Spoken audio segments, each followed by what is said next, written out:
Boa noite, irmãos. A graça e a paz do Senhor Jesus para todos vocês. Nós estendemos também os nossos cumprimentos a todos aqueles que nos acompanham pelas redes sociais da igreja. Que todos estejam agora unidos no mesmo propósito, no mesmo espírito, a fim de aprendermos o que a palavra de Deus tem a nos ensinar. É sempre muito bom quando a gente abre o coração para receber o que Deus tem a dizer. A gente se despoja, de tudo aquilo que a gente traz previamente e de uma maneira natural, singela, a gente pede a Deus que Ele fale ao nosso coração. Então, que Deus possa falar com você nessa noite. Que Deus possa fortalecer a sua fé, que a palavra pregada possa gerar em você transformação. Que assim seja para a honra e glória do nome do nosso Deus. Eu peço que você abra a sua Bíblia no Evangelho de Mateus, capítulo 27, a partir do versículo 57. Como a nossa irmã Ana Lúcia comentou, nós estamos hoje com um time desfalcado aí, em virtude de alguns compromissos aí, mas isso não impede que nós prestemos a Deus o nosso culto, a nossa adoração. E precisamos fazer isso da melhor forma que nos é possível. Mateus 27, a partir do versículo 57. Acho que você já encontrou, Mateus, primeiro evangelho, um livro bem fácil de todos nós encontrarmos, Diferentemente dos profetas menores. Pedir para alguém abrir em Sofonias, em Ageu, é complicado, O pessoal às vezes fica ali bem na dúvida. Mas Mateus é um livro fácil. Acredito que você já encontrou. Nós vamos ler até o versículo 66. Vocês podem continuar do jeito que estão, mas eu reforço que vocês mantenham agora a atenção voltada para a pregação do Evangelho. Com reverência, vamos ler a palavra do Senhor. Diz assim, a partir do versículo 57. Caindo a tarde, veio um homem rico de Arimateia, chamado José, que era também discípulo de Jesus. Este foi ter com Pilatos e lhe pediu o corpo de Jesus. Então, Pilatos mandou que lhe fosse entregue. E José, tomando o corpo, envolveu-o num pano limpo de linho e o depositou no seu túmulo novo, que fizera abrir na rocha. E rolando uma grande pedra para a entrada do sepulcro, se retirou. Achavam-se ali, sentadas em frente da sepultura, Maria Madalena e a outra Maria. No dia seguinte, que é o dia depois da preparação, vamos entender isso aqui? O dia da preparação é sexta-feira. O dia seguinte ao dia da preparação é sábado. Ok? Então, no dia seguinte, que é o dia depois da preparação, no sábado, reuniram-se os principais sacerdotes e os fariseus.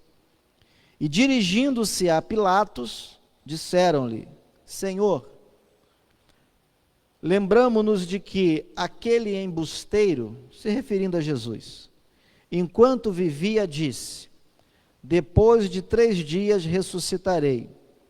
Ordena, pois, que o sepulcro seja guardado com segurança até ao 3º dia, para não suceder que, vindo os discípulos, o roubem, e depois digam ao povo: ressuscitou dos mortos, e será o último embuste pior que o primeiro. Disse-lhes Pilatos: aí tendes uma escolta, ide e guardai o sepulcro como bem vos parecer. Indo eles, montaram guarda ao sepulcro, selando a pedra e deixando ali a escolta. Eu quero falar com vocês nessa noite sobre os ensinamentos do sepultamento de Jesus Cristo. Se os irmãos estiverem bem atentos e acompanhando detidamente a exposição que temos tentado fazer sobre este primeiro evangelho, o evangelho de Mateus, os irmãos então vão se recordar que da última vez em que eu preguei neste evangelho, eu falei sobre os ensinamentos da morte de Jesus. E falei com base aqui mesmo no Evangelho de Mateus, capítulo 27, mas com base nos versículos 45 a 56. Está gravado nas nossas redes sociais, está no nosso canal, está no nosso Face. Se você perdeu, pode ir lá e assistir a mensagem. E eu falava naquela ocasião os ensinamentos sobre a morte de Jesus. Eu falava que a morte do Senhor Jesus Cristo se constituiu não apenas em um evento necessário, mas também na única solução eficaz contra a condenação eterna da humanidade por causa dos nossos pecados. Hoje, o relato sobre o sepultamento do nosso Senhor e Salvador também contém relevantes ensinamentos para a vida cristã, a fé cristã. Sendo assim, a pergunta que nós precisamos fazer é a seguinte: o que nós podemos aprender com o relato, com esse texto que nós acabamos de ler? O que Mateus, autor do primeiro evangelho, tem a nos ensinar? Como é que nós podemos aplicar esses ensinamentos à nossa vida, à nossa fé?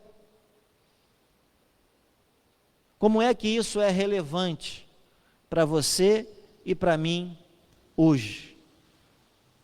Então eu separei nessa noite, para nossa reflexão, 3 ensinamentos a partir do relato sobre o sepultamento do nosso Senhor e Salvador Jesus Cristo.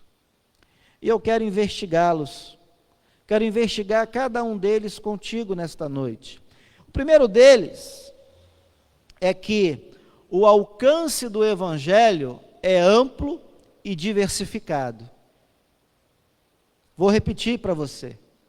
O alcance do Evangelho é amplo e diversificado. Preste atenção, em primeiro lugar, no próprio versículo 57. Mateus está nos apresentando um personagem chamado José, que provinha da cidade de Arimateia. Arimateia não era o sobrenome dele. Arimateia era a região de onde ele provinha. Então, por isso, José de Arimateia. Da mesma forma, o nome Jesus de Nazaré não significa dizer que Nazaré era o sobrenome de Jesus, mas Nazaré era a cidade onde Jesus viveu parte da sua vida, de onde ele provinha. Então, por isso ficou Jesus de Nazaré. Então, o versículo 57 aqui do Evangelho de Mateus, capítulo 27, nos apresenta um homem chamado José. Agora, preste atenção nos atributos desse homem. Como é que José é caracterizado no texto? Em primeiro lugar, olhando ainda para o versículo 57, a Bíblia diz que José era um homem rico, mas ela não se limita a dizer somente isso a respeito dele. Mateus vai dizer que, além de rico, e o mais importante de tudo, é que José era também discípulo de Jesus. Isso está no versículo 57 da sua Bíblia. Quando a gente avança no estudo do Evangelho, no estudo das Escrituras, a gente se depara com um relato semelhante no Evangelho de Marcos. No capítulo 15, versículo 43, Marcos, ao relatar o sepultamento de Jesus, também vai se referir a José de Arimateia. E Marcos vai acrescentar um dado, uma característica nova. Marcos vai dizer que esse mesmo José, esse mesmo homem rico e discípulo de Jesus, era um ilustre membro do Sinédrio. E o que era o Sinédrio? O Sinédrio era uma espécie de Suprema Corte dos judeus. O Sinédrio era composto por 71 membros, dentre fariseus, saduceus, escribas, dentre os ex-sumos sacerdotes, dentre os próprios sacerdotes. 71 pessoas compunham o Sinédrio. E o Sinédrio era presidido pelo sumo sacerdote em atividade na ocasião. E essas pessoas então se reuniam quase que diariamente para tratar das questões pertinentes ao próprio povo judeu. Ali eles julgavam diversas causas, diversas questões. E uma das questões que eles se reuniram para tratar foi justamente da condenação de Jesus, do julgamento de Cristo e da condenação do nosso Senhor e Salvador. Quando a gente abre, por exemplo, o Evangelho de Mateus, no capítulo 26, versículo 59, a gente lê que o Sinédrio, numa trama sórdida, numa trama dissimulada, eles tentaram de todas as formas imputar a Jesus Cristo crime, pecado, digno de morte, digno de uma condenação capital, para poder crucificar o nosso Senhor e Salvador. O Sinédrio arrumou até mesmo testemunhas falsas contra Jesus. Mas sabe o que é mais interessante? É que José de Arimateia, mesmo sendo membro do Sinédrio, a Bíblia vai dizer que aquele homem era bom e justo. A Bíblia vai indicar que ele, estando no meio daquelas pessoas falsas, dissimuladas, pessoas que tentaram acusar Jesus injustamente, a Bíblia vai dizer que aquele homem não tinha concordado com aquela sentença. Aquele homem era uma exceção no meio de um grupo desvirtuado. Se você abrir a sua Bíblia em Lucas capítulo 23, versículos 50 e 51, é isso que você vai comprovar. Lucas nos apresenta José como alguém diferenciado, alguém bom e justo, alguém que não compactuava com aquele pecado. Ele estava no meio de pecadores, no meio de falsificadores, no meio de pessoas que não queriam servir a Deus, se submeter à sua palavra. Mas José de Arimateia era diferente. Agora, aqui mesmo, no capítulo 27 de Mateus, o evangelista nos apresenta uma outra personagem. Agora, Mateus não vai nos apresentar José, ele vai nos apresentar Maria Madalena. Maria Madalena.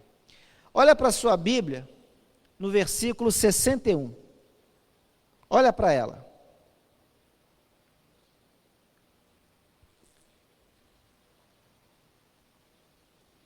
Veja quem é que aparece agora naquela ocasião, na ocasião do sepultamento de Jesus. Versículo 61 diz assim: achavam-se ali sentadas em frente da sepultura Maria Madalena e a outra Maria. Eu quero focar aqui em Maria Madalena. Quem era aquela mulher? Quem foi Maria Madalena? Quando a gente estuda as Escrituras, a gente encontra uma característica de Maria Madalena. Se você abrir a sua Bíblia, em Lucas capítulo 8, versículo 2, o evangelista vai dizer que Maria Madalena era uma ex-endemoniada, que foi socorrida por Jesus. Era uma mulher que vivia possessa de demônios, espíritos malignos, espíritos ruins. Uma mulher que vivia perturbada, oprimida, e que foi digna da misericórdia do Senhor, que foi alcançada pela compaixão de Jesus. E ao ser alcançada pela misericórdia do Senhor, a Bíblia diz que ela foi liberta daqueles demônios. A Bíblia diz que ela era oprimida por 7 espíritos malignos. E quando essa opressão cessou na vida dela, quando Jesus declarou a libertação dela, a Bíblia diz que ela então se tornou uma seguidora de Jesus Cristo. Ela agora não queria mais saber de servir aos demônios. Ela agora não estava mais a serviço deles. Ela agora queria saber de seguir a Jesus. Ela agora queria saber de assimilar os ensinamentos de Cristo. A ocupação dela era estar ao lado de Jesus. E no sepultamento de Cristo, lá estava aquela mulher. Aquela mulher que foi antes uma endemoniada, uma oprimida. Ela se tornou uma seguidora de Jesus Cristo. Eu gosto muito do que o apóstolo Paulo diz, por exemplo, em Romanos capítulo 1, versículo 16. Paulo vai dizer o seguinte: não me envergonho do evangelho, porque ele é o poder de Deus para a salvação de todo aquele que crê, primeiro do judeu e também do grego. O que Paulo está querendo dizer com isso, queridos? Com essa palavra, Paulo está querendo enfatizar que o evangelho, como eu disse, ele é amplo e ele é diversificado. O evangelho é a mensagem de salvação de Deus para o homem pecador, para todo aquele que crê, independentemente da sua nacionalidade, da sua classe social, independentemente se é homem, se é mulher, independentemente se é rico, se é pobre, se é patrão, se é empregado. O evangelho é o presente de Deus que nivela todos nós. O evangelho é o remédio de Deus para o pecado da humanidade, independentemente de quem seja a pessoa. Nós precisamos ter o entendimento adequado do que o apóstolo Paulo quer dizer quando ele menciona primeiro o judeu e depois o grego? Por que que Paulo, por exemplo, não mencionou outros povos, outras nações? Será que Paulo está restringindo o evangelho, que é o poder de Deus, para a salvação somente dos israelitas e somente dos gregos? E os demais países? E os demais povos? E as demais nações? Não podem ser alcançadas pelo evangelho, por esse poder de Deus? Não, não é isso que Paulo está dizendo. Nós precisamos entender que Deus escolheu, por sua soberania, Israel, para primeiramente se revelar a eles.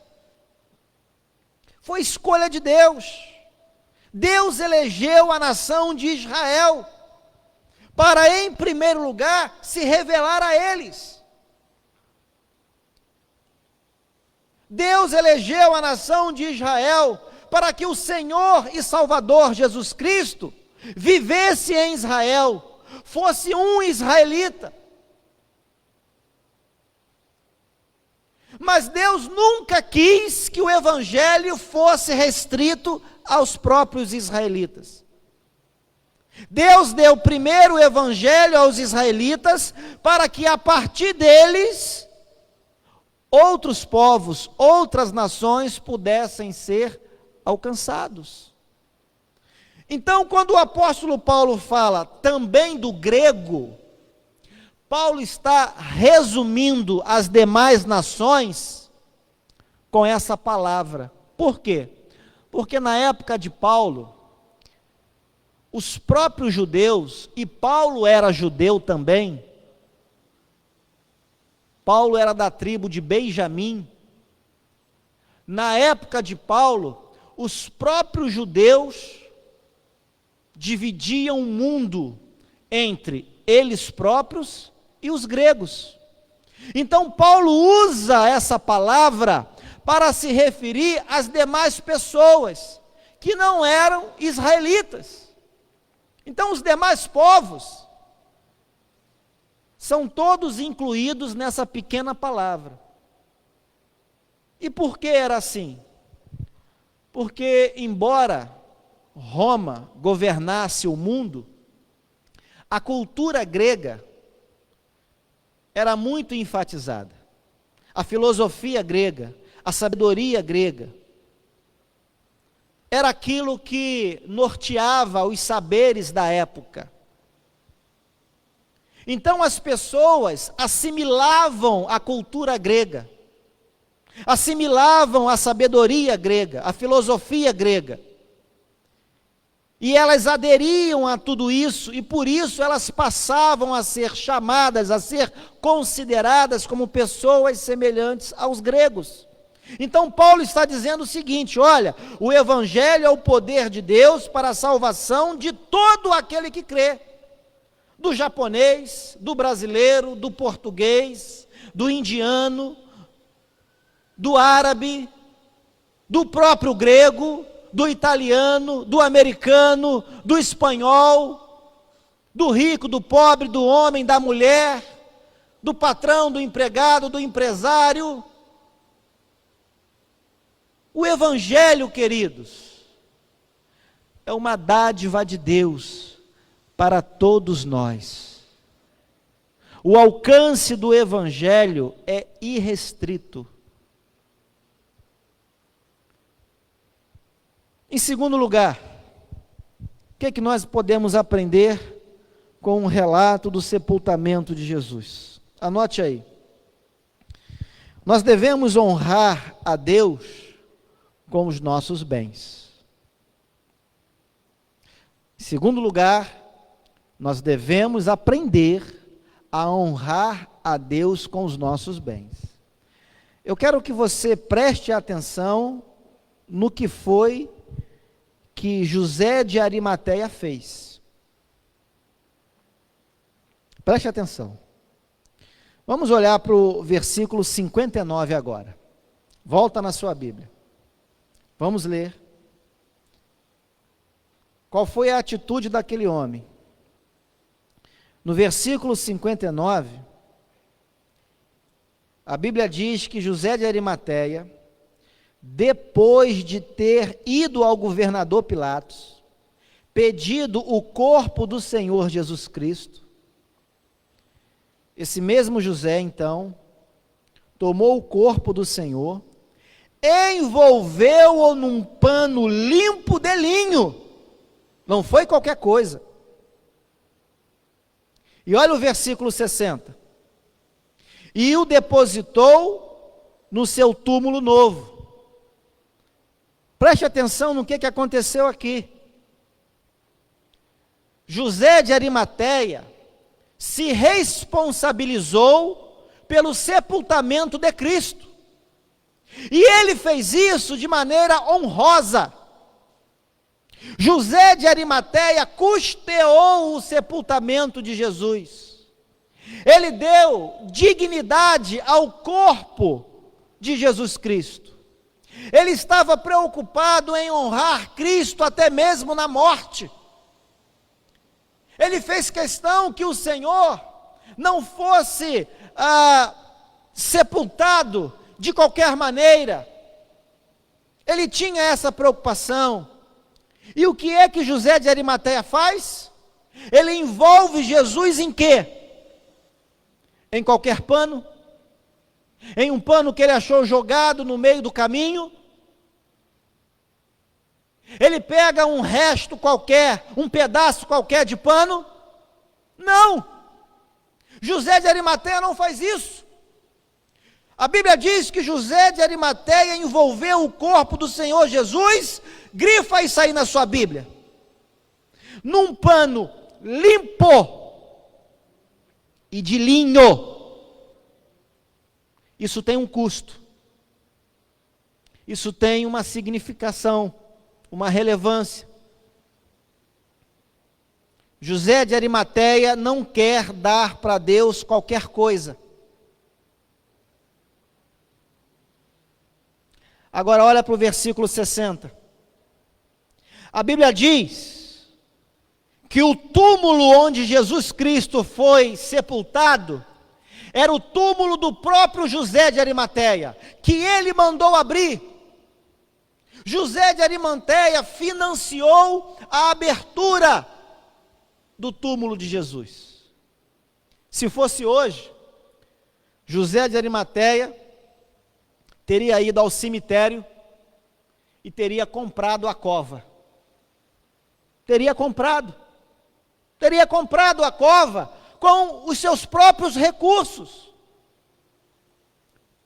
José de Arimateia era aquela pessoa que estava preocupada em honrar a Deus com aquilo que ele tinha, e procurou fazer o melhor para o Senhor. A cova era uma cova nova, era uma cova zerada, não havia sido usada ainda. Tem gente que dá para Deus o resto, o que sobra. Tem gente que não consegue ser generosa, não sabe ser generosa. Dá o que está quebrado, dá o que está rasgado, dá as migalhas. José de Arimateia não tem esse tipo de pensamento. Ele empreende o que ele tem para honrar a Deus, para cuidar do corpo de Jesus. E José de Arimateia não está sozinho nesse intuito. Tem mais gente ao lado de José de Arimateia fazendo a mesma coisa, com a mesma preocupação. Abra sua Bíblia no Evangelho de João, capítulo 19. João 19, a partir do versículo 39. Abra sua Bíblia.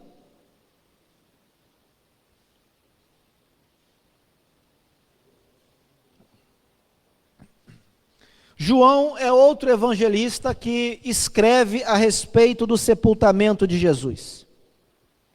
E quando ele faz isso, ele apresenta ao lado de José de Arimateia um fariseu, um líder religioso, chamado Nicodemos, que assim como José de Arimateia, era um homem crente, era um homem que vivia no meio de pecadores, mas era um homem cujo coração foi aberto para a palavra de Deus. Às vezes a gente julga, por exemplo, todo deputado, todo político de uma forma geral, achando que todo político não presta, achando que todo político é corrupto.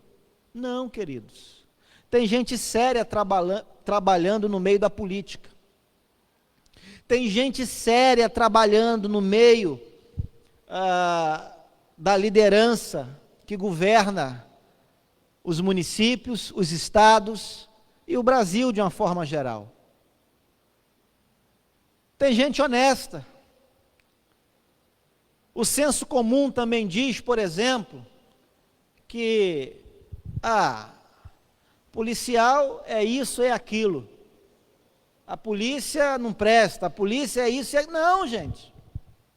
Em todo grupo social, seja de professor, seja de pastor, seja de médico, seja de político, seja de músico, seja do que for, de advogado, em todo grupo social, tem gente boa, tem gente honesta, tem gente sincera, e tem um mau caráter, tem aquele que não presta realmente.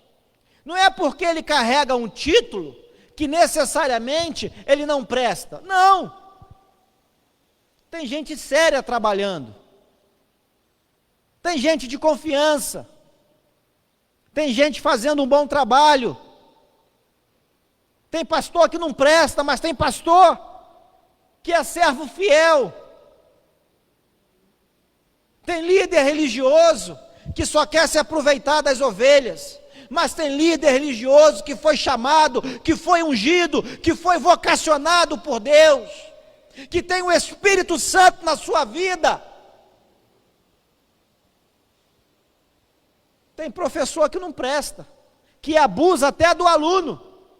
Tem médico picareta, que assedia sexualmente algumas de suas pacientes. Tem advogado que vende até a mãe se você pagar bem. Mas tem advogado sério, homem sincero, mulher sincera, gente boa, em quem você pode confiar, que você pode contratar. Nicodemos era fariseu, compunha o sinédrio junto com José de Arimateia, mas era homem sério, era homem que também não concordou com aquela falsificação que foi o julgamento de Jesus. E ele estava também preocupado em honrar a Cristo. Você abriu o evangelho aí de João, capítulo 19? Você já leu o que diz o versículo 39 e também o versículo 40? Nicodemos, ele custeia as especiarias do seu próprio bolso. Ele separa boas especiarias para embalsamar, para ungir. Embalsamar não é a palavra correta, né? Os judeus não embalsamavam os mortos, mas eles ungiam com aromas. Essa é a verdade. A palavra certa não é embalsamar. Os egípcios é que faziam isso, os judeus não faziam. Mas eles, falando de uma maneira mais simples, eles perfumavam o corpo do defunto. Sabe para quê? Para evitar naturalmente aquele cheiro desagradável da putrefação, o apodrecimento natural do corpo. Então eles ungiam os seus mortos com aromas, com especiarias. E Nicodemos faz isso. Ele pega do próprio bolso, ele compra as especiarias e ele leva para ungir o corpo de Jesus. Abre a sua Bíblia agora em Lucas capítulo 8, versículo 3. Abra a sua Bíblia em Lucas 8, 3. Você agora vai se deparar com as mulheres que sustentavam Jesus. As mulheres que prestavam assistência ao Senhor. É isso que está escrito aí na sua Bíblia. Lucas capítulo 8, versículo 3. A Bíblia vai dizer que não era apenas uma mulher que fazia isso. Eram várias mulheres. Muitas mulheres financiavam o ministério de Jesus. Ora, Jesus não trabalhava. Humanamente falando, ele sentia fome, ele sentia sede, ele andava de lugar em lugar, ele não tinha onde repousar, ele precisava comer, ele precisava beber. Os discípulos de Jesus estavam com ele, e eles também precisavam comer e beber. Como é que isso era feito? Você acha que Jesus, a todo instante, pegava pão na árvore? A todo instante ele multiplicava o pão e o peixe? Não. Há relatos no próprio Evangelho de que ele fez isso, quando foi preciso, quando foi necessário. Mas quando não foi, como é que ele comia e como é que ele bebia? A Bíblia está dizendo aí claramente. Lucas capítulo 8, versículo 3, é outro texto que diz. O que diz aí na sua Bíblia? Que muitas mulheres prestavam assistência a Jesus com o quê? Com os seus bens. Ou será que vocês estão lendo algo diferente de mim? Não. Muitas mulheres assistiam Jesus com os seus bens, colocavam os seus bens à disposição de Jesus. Então não é nada demais, queridos, dar dízimo e oferta na igreja. Não é nada demais dar aos obreiros uma prebenda, uma oferta. É bíblico. Tem gente mau caráter que se aproveita indevidamente da boa fé do crente, da boa fé da pessoa. Tem gente mau caráter. Mas tem gente séria trabalhando, tem gente séria pregando o Evangelho, tem igreja que é a igreja do Deus vivo, baluarte da verdade. Agora, tem crente que parece que tem arrepio, urticária, quando se fala de dinheiro na igreja. Como se falar de dinheiro fosse pecado. Deixa eu te dar um dado, depois você pesquisa. Você sabia que Jesus falou mais de dinheiro do que de amor? Faça uma pesquisa depois. Quem mais falou de dinheiro foi Cristo. Então tem gente que acha que falar de dízimo, falar de oferta dentro da igreja é pecado, é um assunto escandaloso. Não é, queridos, é bíblico. A vida cristã nos ensina que o crente, o discípulo de Jesus, precisa ser generoso, precisa disponibilizar aquilo que ele tem para a obra de Deus. As mulheres faziam isso, Nicodemos fez isso, José de Arimateia fez isso. Aí talvez alguém diga assim, mas pastor, eu sou pobre, eu ganho tão pouquinho, eu não posso dizimar, eu ganho tão pouquinho, não posso ofertar para o reino de Deus. Não pode não? Vamos ver o que a Bíblia diz então a teu respeito? Em primeiro lugar, eu quero levar você a Provérbios capítulo 3, versículos 9 e 10. Em primeiro lugar, Provérbios 3, versículos 9 e 10. O que a palavra de Deus nos ensina?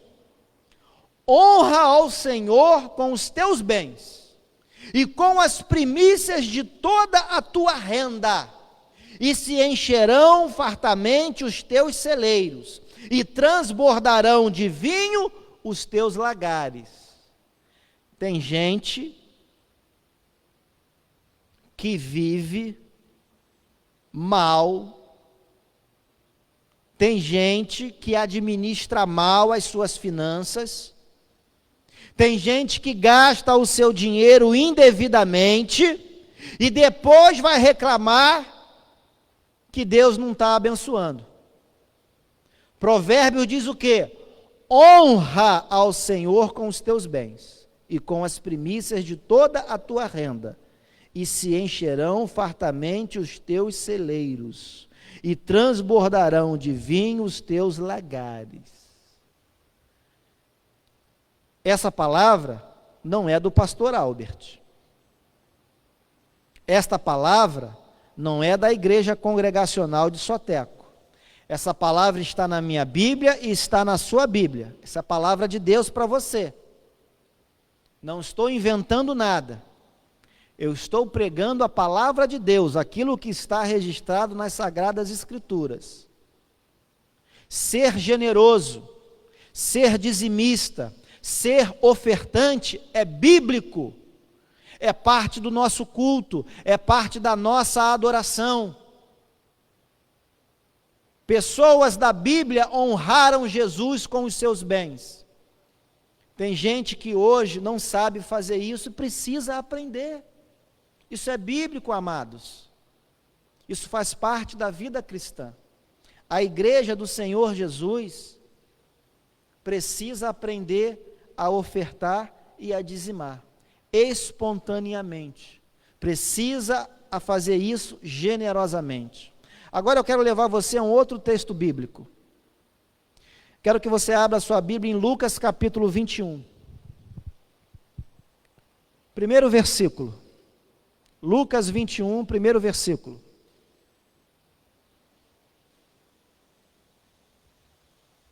Para você que diz que é pobre, para você que diz que ganha pouco, para você que diz que o dinheiro não sobra,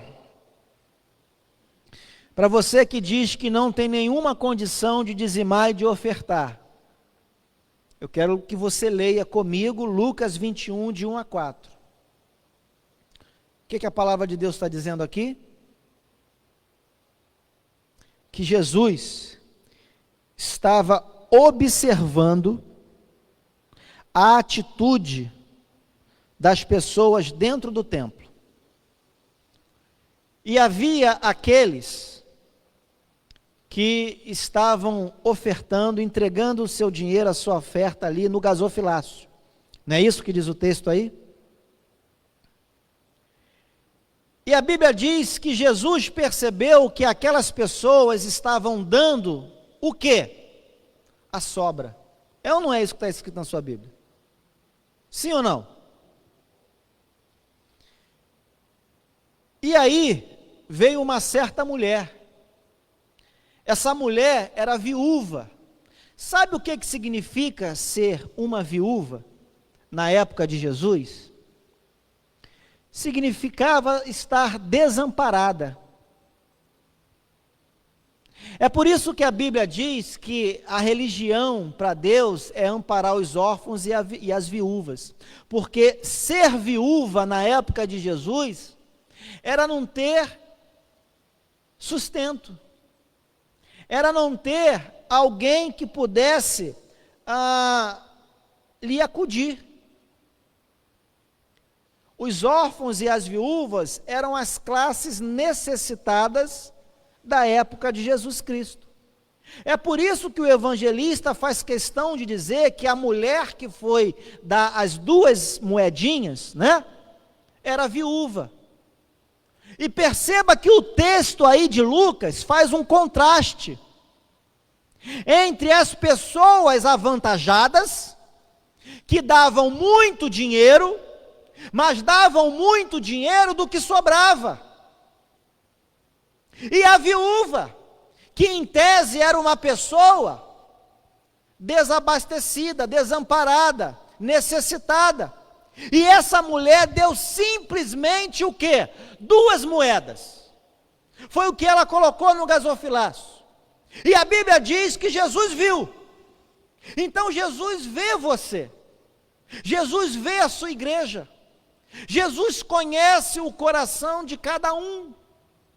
Quando nós nos dispusemos a fazer algo, ou quando nós nos esquivamos de fazer alguma coisa, Jesus está vendo, Jesus está de olho, Jesus está observando a sua igreja, Jesus conhece cada coração, Jesus sabe quando você pode e quando você não pode. Jesus sabe quando você tem necessidade e quando você não tem. Jesus sabe quando você está falando a verdade e quando você está mentindo. E Jesus olhou para a oferta daquela mulher.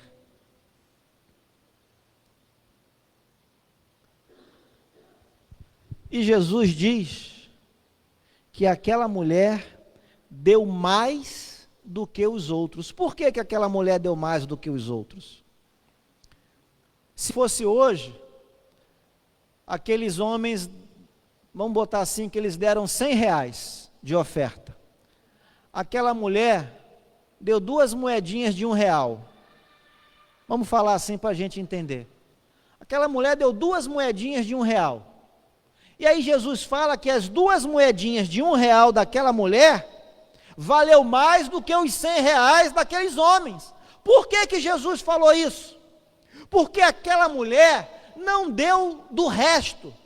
Aquela mulher fez um esforço, aquela mulher se empenhou, aquela mulher deu com sacrifício, e Jesus reconhece o nosso sacrifício, Jesus reconhece o nosso empenho, o nosso desprendimento, Jesus reconhece a nossa generosidade. E a pergunta que não quer calar é a seguinte: quem foi honrado por Jesus naquela ocasião? Aqueles homens ou aquela senhora? Foi aquela viúva. Ela foi honrada por Cristo. E até hoje, quando se fala daquela mulher, se fala para ensinamento, se fala como um exemplo do que ela fez. Jesus tomou a atitude daquela mulher como exemplo para o seu povo, e é por isso que hoje nós estamos pregando e falando a respeito dela. O que ela fez é o que nós, como crentes, hoje deveríamos fazer. Fazer com empenho, fazer com generosidade, fazer porque somos gratos por aquilo que recebemos, por aquilo que temos. Tem gente que tem um problema sério com dinheiro. Parece que o bolso ainda não se converteu. Amados, o nosso bolso precisa se converter também. Nós precisamos colocar os nossos bens à disposição do reino.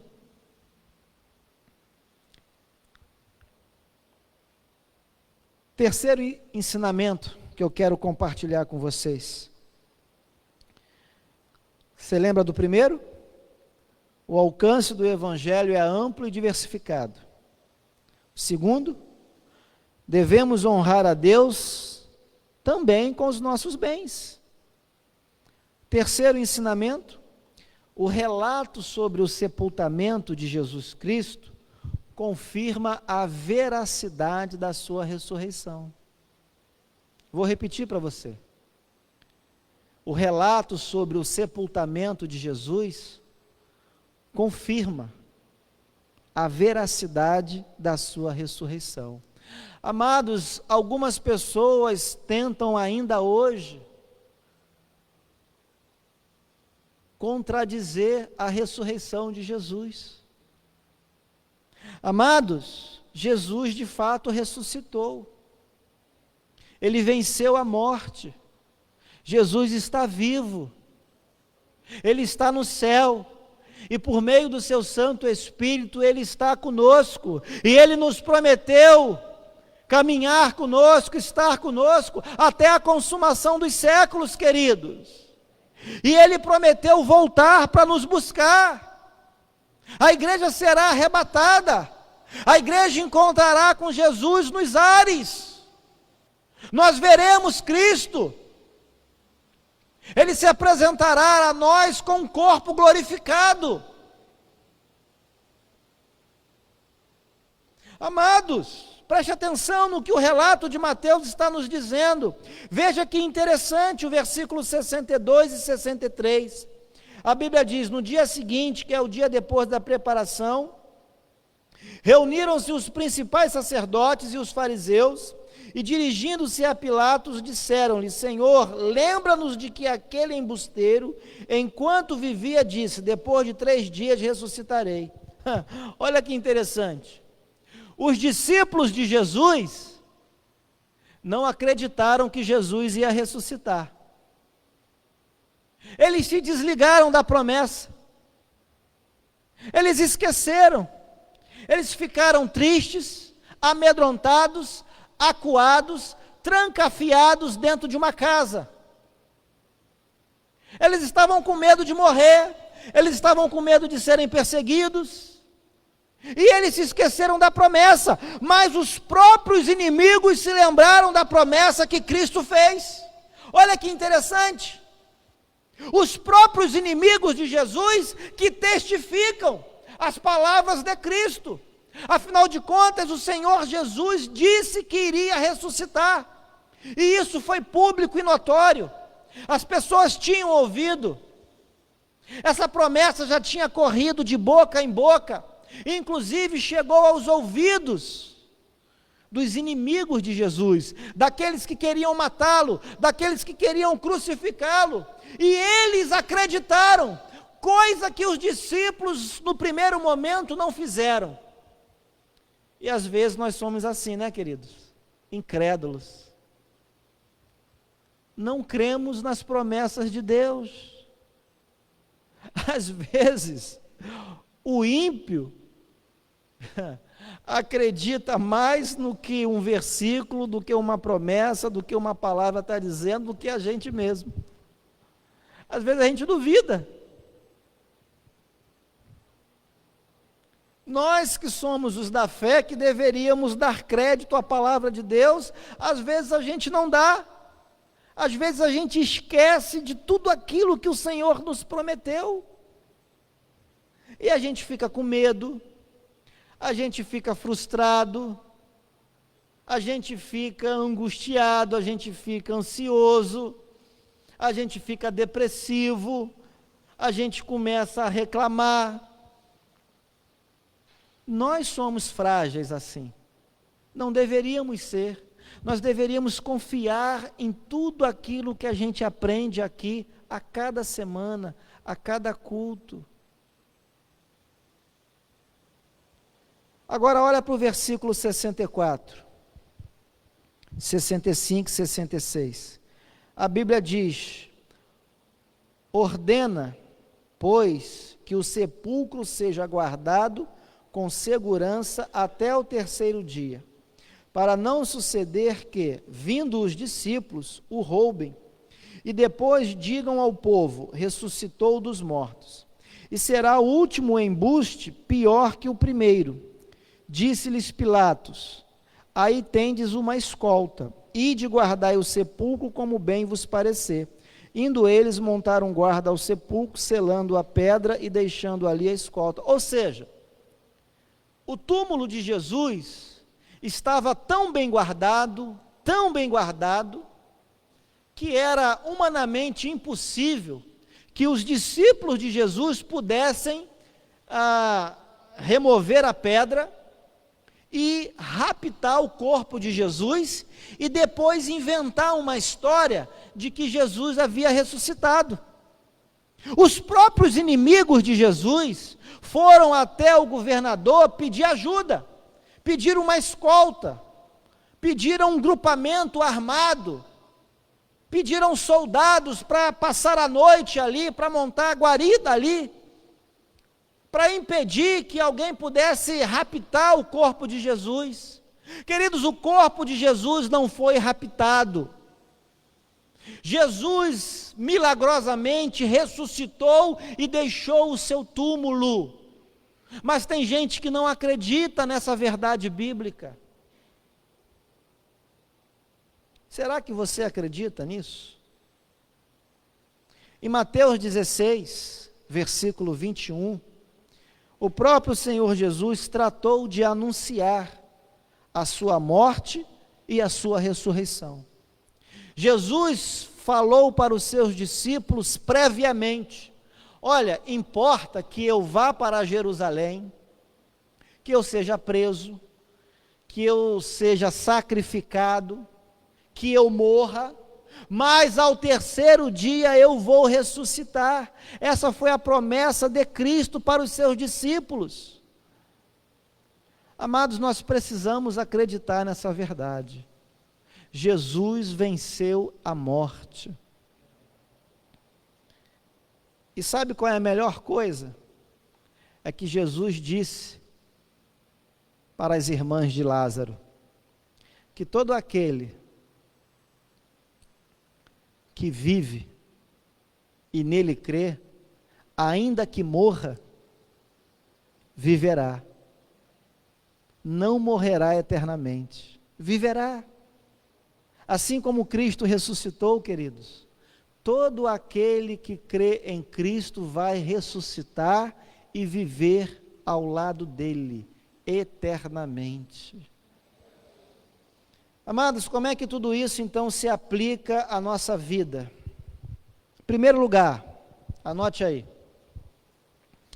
nós não temos o direito de selecionar as pessoas com quem nós devemos compartilhar o Evangelho.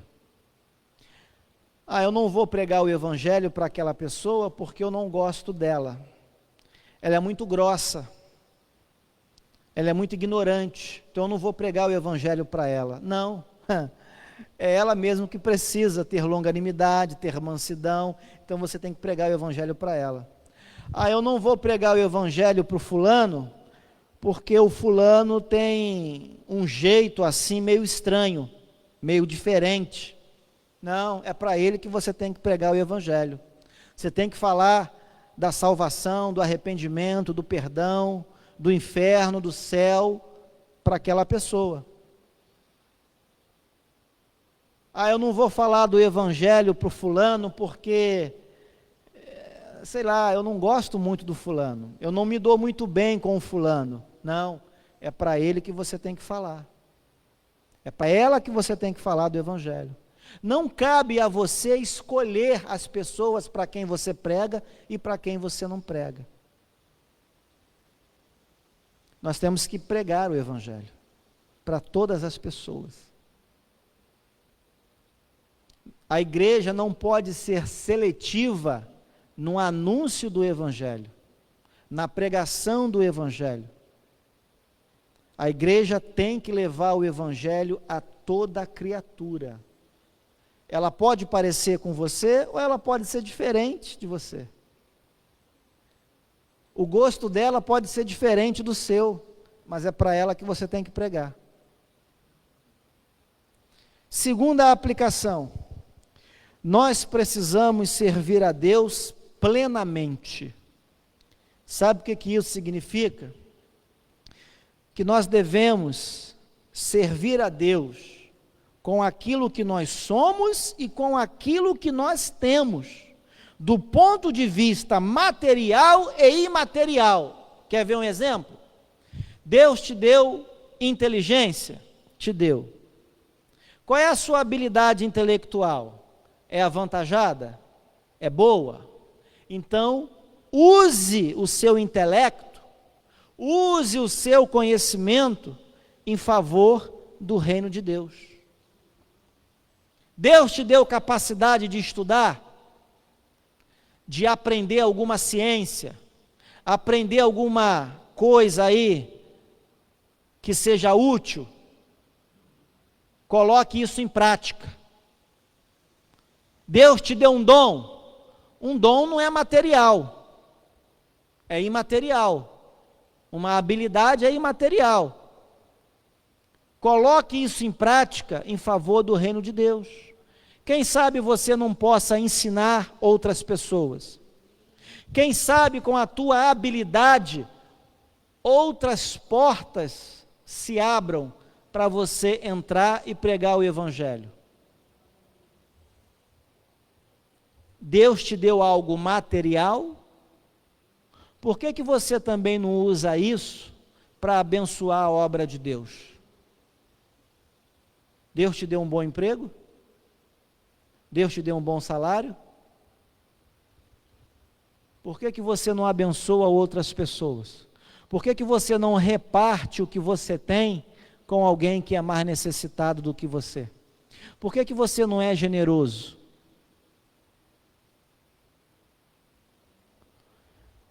Terceira e última aplicação dessa noite.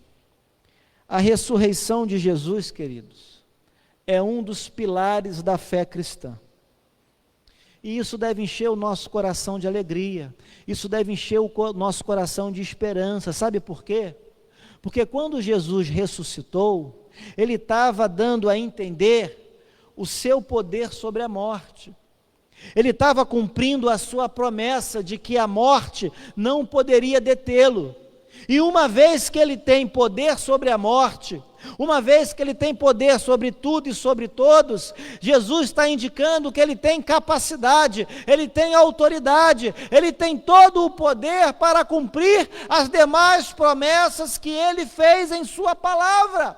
Então, quando Jesus prometeu que todo aquele que nele crê, ainda que morra, não morrerá eternamente, mas viverá, ressuscitará e estará com Ele.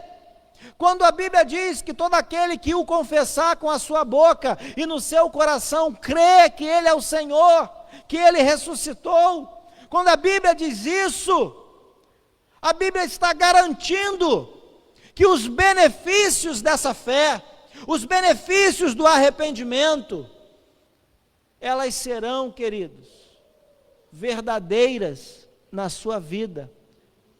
Deus tem todo o poder para fazer com que a palavra dele se concretize na sua vida. Então Jesus diz, dentre outras coisas, que todo aquele que nele crê terá a vida eterna. A Bíblia diz que quem se arrepender dos seus pecados e confessar Jesus como Senhor e Salvador da sua vida, tem os seus pecados perdoados, tem a sua justificação garantida diante do Pai. Você já confessou os seus pecados? Você já se arrependeu? Você crê em Cristo como Deus, como Senhor, como Salvador da sua vida? Você crê que Ele ressuscitou, que vive está e que voltará? A ressurreição é um dos pilares da vida cristã. Você crê que mesmo que você morra, Deus é capaz de ressuscitar você? Você crê que você não vai padecer no inferno eternamente? Você realmente crê que existe vida depois da morte? Irmãos, eu vou falar uma coisa para vocês. Eu tive Covid em março. Eu fiquei internado. Eu estive ao lado de uma senhora que temia a morte. Ela não conseguiu dormir aquela noite. Ela ficava acordada e queria que os enfermeiros ficassem de plantão ao lado dela. O que eu vou dizer para vocês, eu não falo por orgulho. Eu falo humildemente, mas com toda a convicção no meu Deus, no Deus que me salvou, no Deus que me justificou e no Deus que prometeu me ressuscitar mesmo que eu morra. Eu estava internado, mas eu não temia a morte, porque eu sabia que ainda que eu viesse a morrer, eu ia estar diante de Deus naquele exato momento. Amados, quando o cristão morre, a Bíblia diz que o cristão vai para junto de Deus. A nossa alma fica consciente na presença de Deus, aguardando sim a ressurreição do corpo, mas a alma está viva, a alma está consciente, a alma está no gozo eterno. E eu garanto para vocês, à luz da palavra de Deus, que quem morre em Cristo está mais feliz de toda e qualquer pessoa que saudavelmente ainda viva sobre a terra. Você acha que a sua casa te dá alegria? Você acha que o seu salário te dá satisfação? Você é feliz com a sua família? Amém! Mas eu digo para você, queridos, que o céu é muito melhor, que estar na presença de Deus é muito melhor, queridos. É incomparável. A morte para o cristão, queridos, não é motivo de desespero, é uma passagem para estar eternamente na presença do nosso Senhor e Salvador. E lá naquele leito, Deus me levou a orar pelaquela senhora. Eu orei pelas 3 pessoas que estavam no leito comigo. As pessoas com medo, desesperadas. E eu orei por cada uma, e aquela mulher dormiu, aquela mulher se tranquilizou, as demais pessoas desesperadas, e eu dando força, eu orando, eu incentivando, eu falando de Jesus, eu orando pelos médicos, eu orando pelos enfermeiros, e ainda que eu viesse a morrer, queridos, eu morreria em Cristo, e eu ressuscitaria naquele grande e glorioso dia. Ainda que eu viesse a morrer, eu estaria eternamente na presença de Deus, e eu estaria ainda melhor do que todos vocês aqui, porque eu estaria no gozo do meu Senhor. Eu quero encerrar lendo mais uma passagem bíblica. 1 Coríntios capítulo 15, a partir do versículo 19. A palavra de Deus diz: se a nossa esperança em Cristo se limita apenas a esta vida, somos mais infelizes de todos os homens. Mas, de fato, Cristo ressuscitou dentre os mortos, sendo Ele as primícias dos que dormem, visto que a morte veio por um homem, também por um homem veio a ressurreição dos mortos. Porque, assim como em Adão todos morrem, assim também todos serão vivificados em Cristo. Que Deus abençoe a sua vida, queridos. Que você possa crer em Cristo, para que você possa experimentar dessa ressurreição e dessa vida eterna ao lado do nosso Senhor e Salvador. Que Deus abençoe sua vida.